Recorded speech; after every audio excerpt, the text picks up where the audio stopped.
again, grade 12s. In today's lesson, we are going to look at the more advanced functions that we can use in Excel. Some of the advanced functions are nested ifs, the vertical lookup, round in conjunction with other functions. We are also going to look at basic time and date functions and text functions. So to start with, we are going to look at the nested if. Okay, nested if allows you to insert more than one if in a function, thereby allowing you to have more than one result. So if we look at this example, if we had to use a nested if, we would be able to get different results for each percentage, okay? So we can put in a nested if saying that any mark greater than or equal to 80 will give you an A, greater than or equal to 70 will give you a B, greater than or equal to 60 will give you a C. So that's where the nested if is an advantage compared to the normal if statement. So let's look and see how we actually do this. I am going to click in cell L3 and we are going to put in an if statement that will give people who have paid over 25,000 Rand a 15% discount and over 15,000 Rand a 10% discount, and everybody else is going to end up with a 5% discount. So just like with every function, we start off with an equals and we are going to type in the first if. We are going to click on the price and we are going to put in our first criteria saying if it's greater than or equal to 25,000 Rand. Now you separate your if statements with a comma, so I'm going to put in a comma and we are going to say that it is going to give, they are going to get a 15% discount. Now we're going to put our second if statement in saying if it's greater than or equal to 15,000 Rand, we are going to get a 10% discount. And if it doesn't meet that criteria, everybody is going to get a 5% discount. Now you've got to close, however many brackets you have opened, you now have to close. So you can see that we've opened 2 brackets, so now I have to close 2 brackets and I'm going to press enter. And this person is only going to get 5%. So if I drag my function down, it automatically fills it in. And I can format those cells to a percentage so you can actually see how it correlates to our if statement.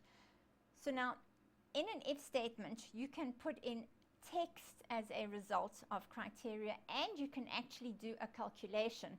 So what I'm going to do now is I'm actually going to do a calculation to work out the actual discount that they're going to get, taking into consideration the percentage discount. So I'm going to start again. I'm going to say equals if that cell is greater than or equal to 25,000, then we're going to multiply that cell by 15% because that's their discount. I've separated my first if with a comma. I'm going to do my second if. That cell is greater than or equal to 15,000 Rand. Then they are entitled to a 10% discount.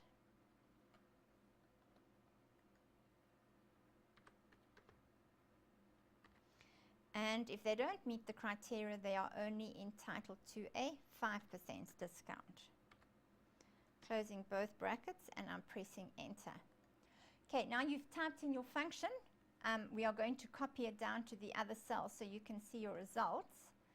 And because I formatted it into a percentage, it's not going to give you the right answer, but if I format it to a currency, you'll see exactly how much discount each person is going to get according to the criteria. We are now going to look at the Vlookup function or the vertical lookup function. And basically what Vlookup means is Excel is going to go and look up information in a column because columns run vertically. Whereas if we had to use an H lookup or horizontal lookup, it would go and look up information for you in a row. So now let's have a look at what the Vlookup is. You can use it to find the closest match or to search for a value instead of having to do it yourself. So let's have a look. You have to build your Vlookup function step by step. And this is what the syntax looks like for your Vlookup. The lookup value is the value you want to look up. The table is where you are going to find your information. The column number is in which column you are going to find the information. And the lookup range is either a false or a true. Now, let me explain to you the difference between false or true. If you use false, you are going to look up a specific value. And if you use true, you are going to look up a value within a range of things, like between 80 and 90, or 90 and 100. Whereas with false, you are specifically going to look up the 90 or the 100 or the 80. So this is just recapping on what the value is. It's what the value is, what you are looking for. The table is where you are going to find your data. The index number is the number, the column number that your data is in. And the last one is either true or false, whether it is a specific value or a range. So now let's go and have a look at how to do a Vlookup function. So what I'm going to do in the Vlookup is I am going to click in cell I3, and I am going to go and look up how much the price is for the European Horizon tour, and I'm going to look that data up in the price sheet.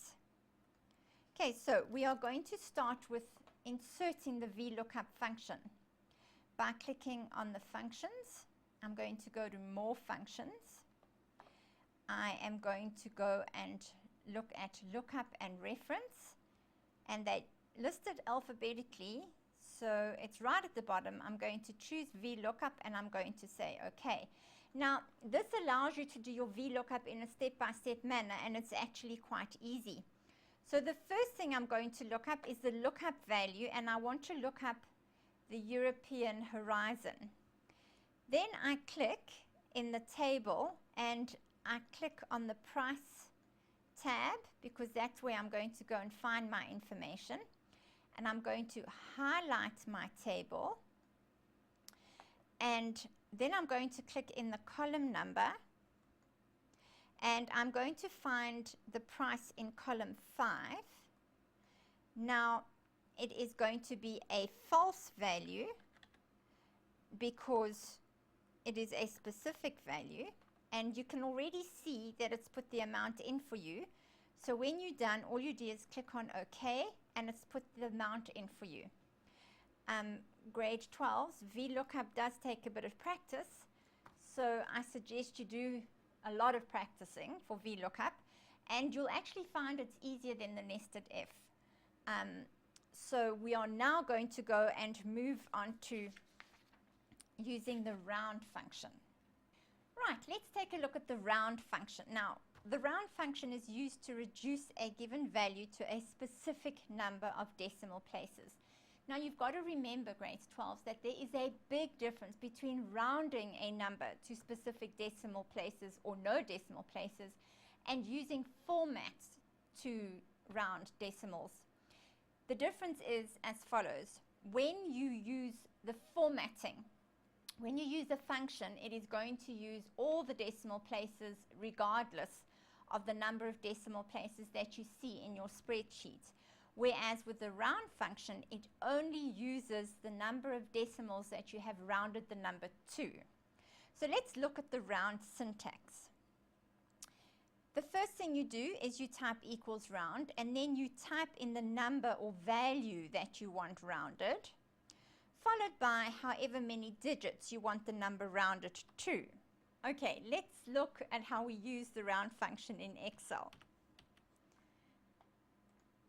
in this exercise, I'm going to click in cell G15, and if you look to the left of G15, there's a function that's been typed in, the average function, and you can see we've calculated the average duration, and it has got about 7 or 8 decimal places. So what we are going to do in cell G15 is we are going to round those decimal places to 1. So I'm going to type in equals and the round function. I'm going to start off by clicking on the number that I want rounded. It is then followed by a comma, and then you put in the number of digits that you want it rounded to, and that is entirely up to you or whatever you are asked in your question paper. In this case, I'm going to type in a 1 because we would like it rounded to 1 decimal place. I'm going to close my brackets and I'm going to press enter, and you will see from the answer that the number has been rounded to 1 decimal place. Okay, grade 12s, we're now going to add round to an average function. Now round can be added to a number of functions. You can add it to a percentage, you can add it to min, max, sum, but in today's lesson we are going to add it to average. So I'm going to start off by typing in the word round, and when you add round to another function, you always start with round. I'm going to open my brackets and I'm now going to type in the second function, which in this case is average. We are going to calculate the average duration, so I'm going to highlight my range. I'm then going to close my brackets, put a comma in, and let's round it off to 2 decimal places, and I'm going to close my second bracket. So let's have a look at the function.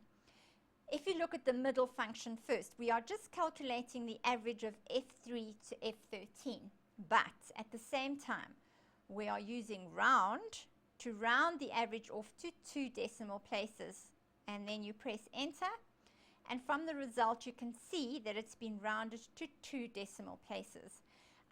Grade 12's round comes in 3 formats. It's round on its own. You can use round up, which will round it to the nearest whole, round it up to the nearest whole number, and then you have round down, which will round a number down to the nearest whole number. So grade 12's, that's it for round, and we are now going to move on to basic time and date calculations. Okay, let's look at time and date functions. Now, the first date function that we learned, and I think we learned that in grade 10, is today. And what today does is it puts in today's date, and it will be updated every time you open your spreadsheet. Another function that we've looked at already is equals now. And what equals now does is it inserts the date and the time. So now what would you need to use dates for? You can use it to calculate age, you can use it to calculate the number of years someone's been at a company, etc., etc. So let's look at our first date function. So what I'm going to do is I'm going to click in cell B2 and I'm going to insert today's date. So I'm going to say equals today, and I'm going to immediately open and close my brackets and press enter, and it's put today's date in. So now I am going to use today's date to calculate the ages of everybody in column A. So how do we do that? We are going to say equals, and we are going to use today's date.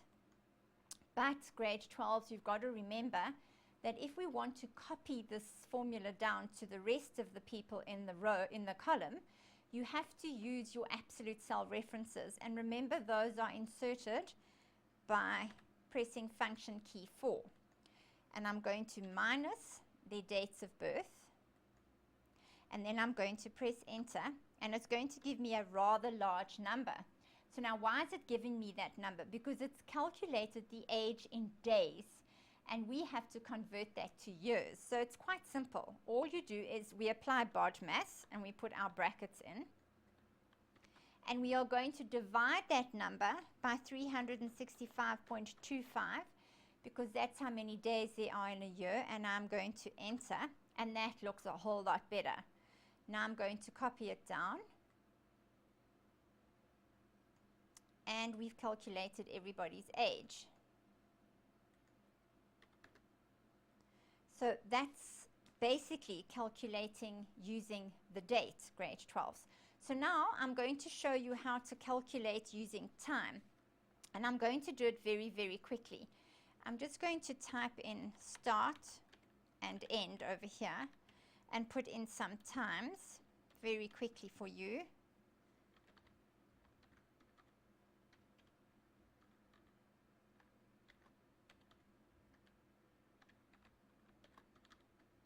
So we are going to work out, say, however many hours are from the beginning to the end. So once again, we are going to subtract the smaller one from the bigger one.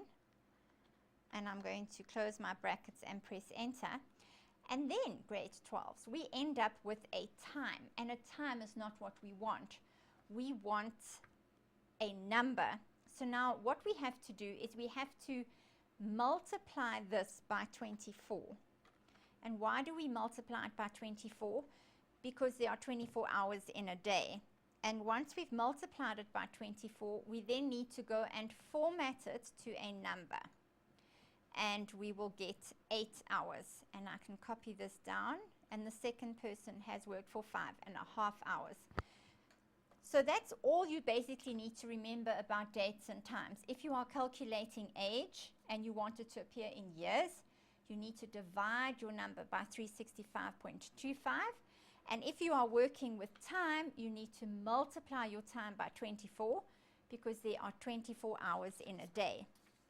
And grade 12, that's basically dates and times. We are now going to move on to text functions, and there's quite a lot of those. And we are going to start with left. Okay, we are going to look at a number of text functions, and they are left, right, mid, upper and lower, concatenate, len, value, and find. We're going to start with the left function. So what left does is it selects and returns characters from a text string starting on the left. For instance, if you look at my example over here, it says equals left B2, 3. So what it's done is it has extracted 3 letters starting on the left of cell B2. And that would be the M, the R, and the space afterwards. So our result is Mr. So if you had to look at the next one over here, it would be equals left B3, 3. It has extracted the M, the R, and the S. So that's pretty simple. Let's have a look at doing that in practice.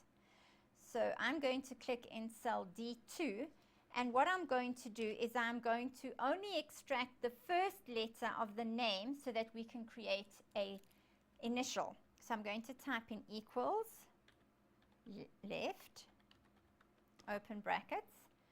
I'm going to click on the cell that I want to extract the letter from. It is followed by a number and then however many letters I want to extract. And in this case, it is only 1.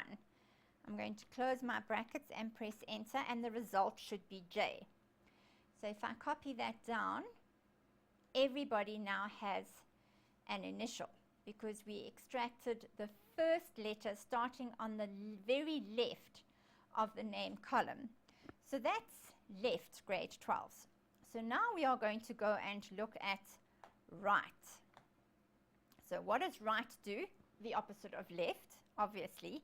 So what right does is it extracts a number of letters starting on the very right-hand side of a cell. So in this case, if you look at my example, it's equals right B2, 2. So if we look at it in B2, starting on the very right-hand side, if we extract 2 characters, it is going to give us the R and the D. So let's put that into practice. I am going to create a code, and I am going to extract the last 3 letters of the surname. So I'm going to start with right. I'm going to click on the cell that I want the extraction to take place. I'm going to enter my comma, and I want 3 letters. I'm going to close my brackets and enter. And if you look, it has extracted the A, R, and the D. So it's from the very right, it has counted 3 letters. If I copy that down, it's extracted 3 letters on the right hand side of everybody's surname. So left and right are pretty simple, grade 12s. So now moving on to mid. Mid gets just a little bit more complicated, but not very. What the mid function does is it selects a substring from a string of text starting at a point that you specify. In other words, it starts at some point in the middle of a string of text, and it counts however many letters to the right that you specify. For instance, let's look at this function. It says equals mid A1, comma 3, comma 3. So what that means, in A1, it is going to start at the 3rd letter, which in this case is the L, and it's going to count 3 letters from the L. So that would give you LLI. So the result is LLI. Let's put that into practice. Okay, I'm going to extract 4 letters starting at the 2nd letter of the name column. So I'm going to type in equals mid. We want that cell. I'm going to start at let's start at the 4th letter, and I'm going to extract 4 letters from the 4th letter. And we should end up with ATHA. So let's look at the function. If you look at the word Jonathan, if I start at the 4th letter, it gives us the A, and it's going to extract 4 letters from the 4th letter, which means the A, the T, the H, and the A. So I'm going to copy this down. And in some cases, when the word's not long enough, it'll just extract however many letters that it actually can. Okay, grade 12s, that's the mid function. So what we are going to do now is we are going to move on to upper and lower. Now upper and lower are quite simple. Upper puts everything into uppercase, i.e. capital letters, and lower will put everything into lowercase, i.e. non-capital letters. So if I say equals upper, and I click on cell F2 and I close my brackets, you can see it's put it into capital letters. So now if I had to type the word Pamela in capital letters, and in cell G3 I'm going to type in the lower function, it is going to put the word Pamela into lowercase. So upper and lower, I think, are the easiest functions you'll ever have to remember. But they can be added to other functions as well. So you could add it to a left or a right or a mid. So now the next function we're going to move on to is len, and len is also pretty easy. And what len does is it counts the number of characters that you have in a string of text. So if I say equals len, and I open my brackets, and I click in cell C2, it's going to count how many characters there are in the word Jonathan. And if I copy it down, it's counted however many characters there are in each person's surname. Okay, and that's pretty simple, and that's the len function, grade 12s. The next function we are going to look at is value and find. So what value does is it turns a number that has been formatted as text into an actual number. For instance, if you've typed in a cell number, you can format that using value into an actual number that you can use in a function, because you can't use text in a function. And then the next thing we're going to look at is find, and what find does is it finds a specific string, a specific letter or number or dash or a hash in a string of text. So let's start with value. I am going to type in equals value, and I'm going to click on cell D3. I'm going to close my brackets and press enter, and you'll see that it has turned D3 into an actual number, and you know that D3 is text if you look at it over here, because it has the 0 in front of it. And if you type a 0 in an Excel spreadsheet before any other number, it drops the 0 if it's formatted as text, as it has done here.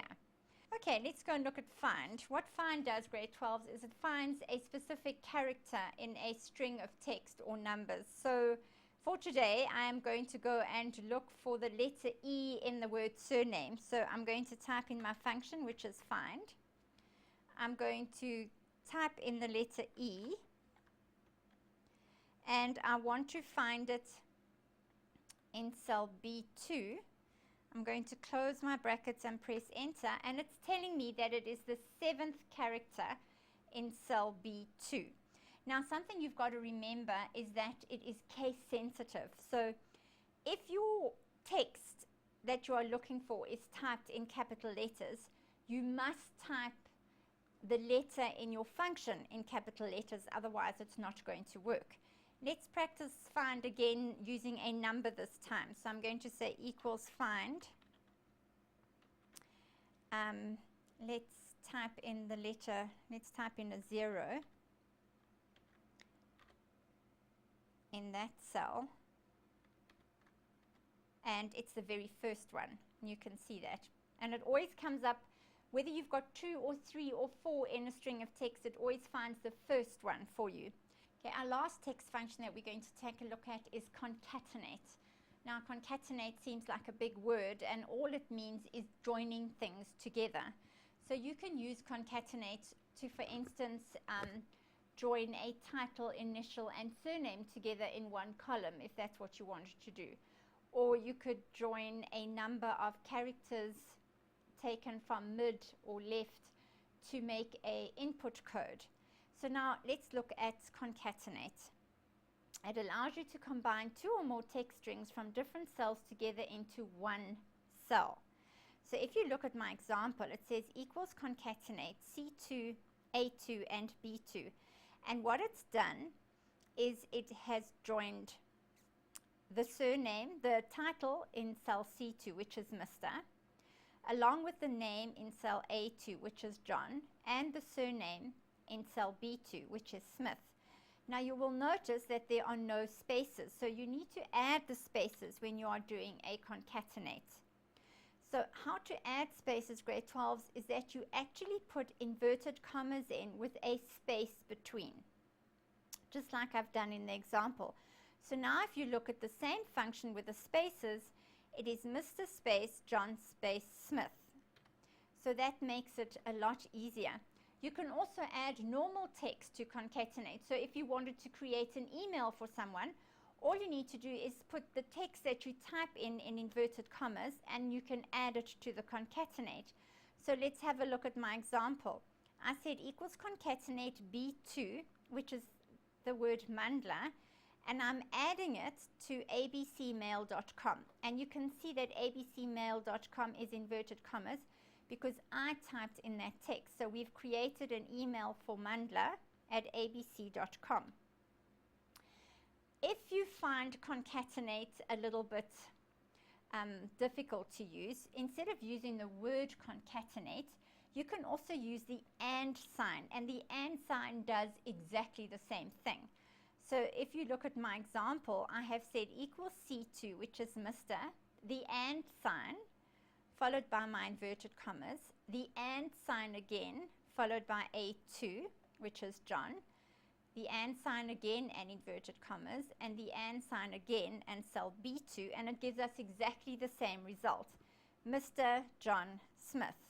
Okay, what we're going to do is we are now actually going to practice typing in the concatenate, and I'm going to start by joining the grade and the class. So I'm going to say equals concatenate. I'm going to open my brackets. I'm going to join the grade, but I want to have a space between the grade and the class. I'm going to put a comma in, followed by 2 inverted commas with a space and a comma. And my class, I'm going to close the brackets and I'm going to press enter, and we get 12A. So grade 12s, I'm going to do that again, and this time I'm going to use do it using the and sign, just to give you an idea how easy it is. I'm going to join the grade.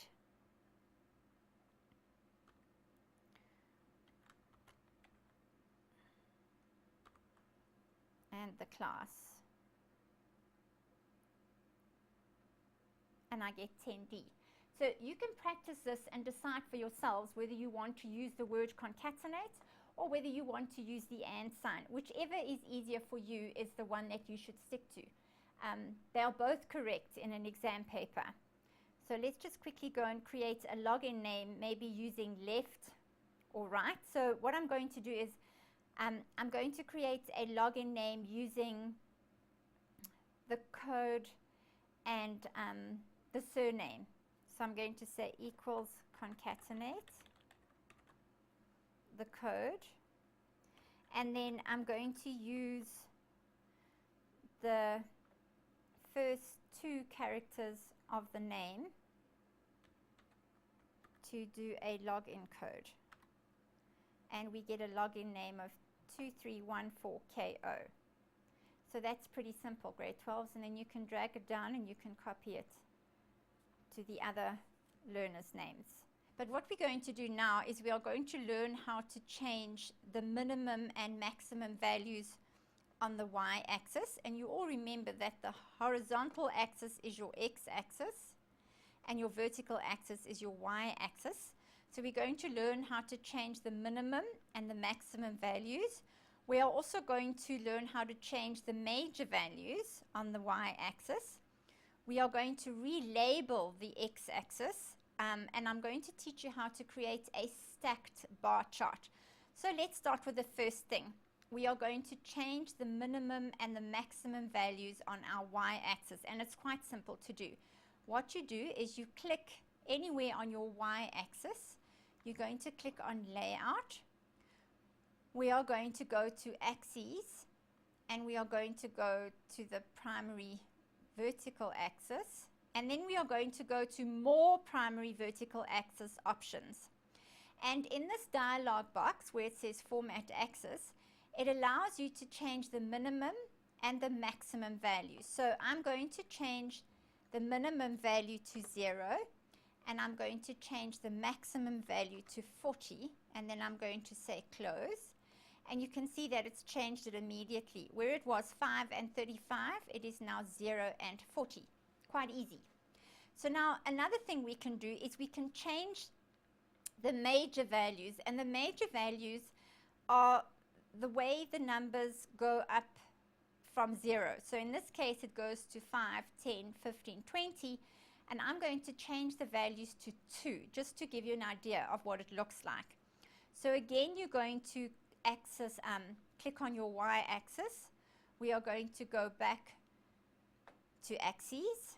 We are working on our vertical axis, and I'm going to go down to more primary vertical axis options. And in this case, we are going to work with the major units. So I'm going to change it from 5 to 2, and I'm going to say OK and close, and you'll see how it's changed it. So it now goes 2, 4, 6, 8, 10 instead of 5, 10, 15, 20, 25. So that was quite easy to do. You just need to practice. Now, another thing you need to know how to do grade 12s is relabeling a chart axis. Now, if you look at this chart, on the x-axis it says 1, 2, 3, 4, 5, 6, 7, as opposed to having the learner's actual names. So we are going to change that. So I'm going to add the learner's names to the x-axis. So again, I'm going to access the x-axis. I'm going to right click, and I'm going to go to select data. I'm going to click on edit, and it's going to allow me to drag the range that I want to change. Once I've done that, I'm going to say OK, and you can see it's put the kids' names into the edit box. I'm going to say OK, and now if you have a look at the chart, it's replaced the 1, 2, 3, 4, 5s with the children's names. Quite easy. And now this chart doesn't look so nice because we don't know what the x-axis label is, we don't know what the y-axis label is, and the chart doesn't have a title. So we're quickly going to add those three. I'm going to go back to layout. I'm going to go to chart title. I'm going to choose above the chart, and I'm simply going to type in learner marks and press enter, and it immediately puts a title in for you. I'm going to do the same with the x-axis. I'm going to go to axis titles, horizontal, because that's our x-axis. I want the title below the axis, and I'm going to type in learner names and press enter, and it's labeled our x-axis for us. And exactly the same way we are going to do our y-axis. Now grade 12s, I prefer using a rotated title, but it's entirely up to you how you want your title to be on your chart. And I'm going to type in the word marks and enter, and it's put the title in for you. So that was pretty simple, grade 12s. So now what we're going to do is we are going to go and create a stacked column chart or a stacked bar chart. And what a stacked column or bar chart does is that it compares two results on the same chart, and it's very easy to do. So the first thing before we insert a chart is we have to highlight the information that we want in our chart. So I'm going to highlight surname, and I also want test 1 and test 2. Remember, grade 12s, that if you want to select cells that are not adjacent to each other, like in this case, you have to use your control key. So I've selected the data I want in my chart. I'm going to go to insert. We are going to insert a column chart, and if you look at this, it says stacked column. I'm going to choose a stacked column, and you can see immediately that it's put the test 1 results in blue and the test 2 results in red. And to make it simpler for you, we can actually add data labels so that you can actually see how much each test was out of, or what each learner got for the test. So I'm going to go to more data label options. I want the value, and I'm going to say close, and it puts the values in for the red, which is test 2, and I'm going to do the same thing for test 1. I highlight the blue. I'm going to go to data labels, more data label options. I'm making sure that it's value, and I'm going to say close, and it's put the values in for your test 1 as well. So now you've got a good comparison between the two tests. And that, grade 12s, brings us to the end of editing and changing charts. Thank you for watching.